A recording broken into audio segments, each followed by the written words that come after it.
Eh bien, après 6 mois de critiques et de commentaires assassins, c'est enfin la sortie du film L'Âge des Ténèbres, le dernier film de Denis Arcand, avec Marc Labrèche, Caroline Néron, Diane Kruger, Sylvie Léonard et Didier Lucien, qui présente la vie de Jean-Marc Leblanc, un pauvre fonctionnaire avec une vie banale, inintéressante.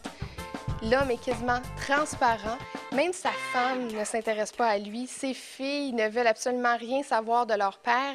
Et Jean-Marc Leblanc, il s'est créé une vie fictive avec des personnages sortis tout droit de son imaginaire qui vont essayer de combler un espèce de manque émotif et sexuel.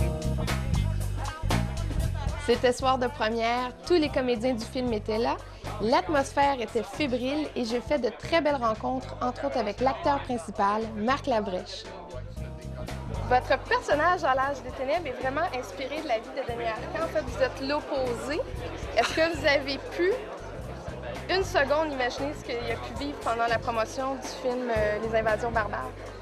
Bien, de très loin, sans connaître comment je pourrais dire, l'ampleur de ce que peut être une campagne pour les Oscars. Quand tu t'en vas un an comme ça en promotion, comme il dit, dis-moi à l'âge que j'ai. À l'âge que j'ai, un an loin de ma fille, loin de ceux que j'aime, ça... Enfin, un an, je considère que c'est un an de perdu, puis c'est un an qui en vaut beaucoup plus. Contrairement à celle de Jean-Marc Leblanc, qui, lui, aimerait être ailleurs pendant un temps. Il veut être partout, sauf chez lui. Il voudrait être dans les bras de Diane Kruger, il voudrait être dans la douche avec Diane Kruger, il voudrait être sur les plateaux d'émissions françaises où il faut être brillant, il faut être cultivé, il faut qu'on gagne le prix Goncourt, il voudrait être tout sauf lui-même. Et comment on se sent lorsque Denis Arcand nous approche pour jouer un rôle dans son film? Bien, on dit, il faut que je le fasse. Il faut que ça marche. Il faut que les dates marchent. Il ne faut pas que je change d'idée. Il faut que j'aime le rôle. Si vous avez proposé n'importe quel autre rôle dans la distribution, vous auriez accepté? Dans ce film-là? Oui. Ah, n'importe quel. Est-ce que ça nous fait un velours lorsqu'on est choisi pour incarner un fantasme? Bien, c'était un fantasme de faire un film de Denis Arcand.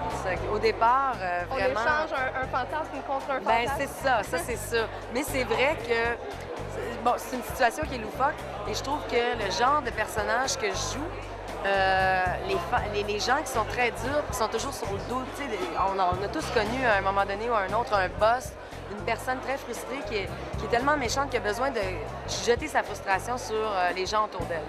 Donc, c'est un fantasme de mettre ces gens-là dans des positions où ils deviennent soumis et qu'on peut faire ce qu'on veut avec eux autres. Denis Arcand crée des tournages extrêmement heureux. Donc, on était bien sur le plateau. Ça avait quelque chose d'un peu surréaliste d'être avec tous ces figurants qui sont des gens qui sont vraiment passionnés de l'époque médiévale, qui arrivaient pour la plupart avec leurs propres costumes, qui ont une façon de parler, qui ont une façon d'échanger, tout ça. Donc c'était surréaliste. En même temps, c'était parfait. Ça me mettait complètement dans l'ambiance. Denis, c'est son ton est particulier. Je l'entendais lui-même dire cet après-midi que c'était un mélange à la fois de comédie et de tragédie. Et moi, ce que j'aime chez Denis, c'est son humour cynique sur l'existence, qui n'est pas dépourvu de compassion, surtout pas dépourvu de compassion, qui est pleine d'intelligence, et puis avec une certaine tristesse face à la non-intelligence du monde, si j'ose dire. Alors, moi, c'est un homme que j'aime et dont le ton me plaît, mais comme tout le monde, des fois, je regarde ses films et je ne suis pas nécessairement d'accord. Je dirais que je suis plus optimiste que lui l'est, mais je reconnais la rigueur de son analyse et de sa vision du monde. Pour ce qui est de Denis Arcand, eh bien, il a donné très peu d'entrevues. Il s'est adressé assez rapidement aux journalistes et après, il a quitté.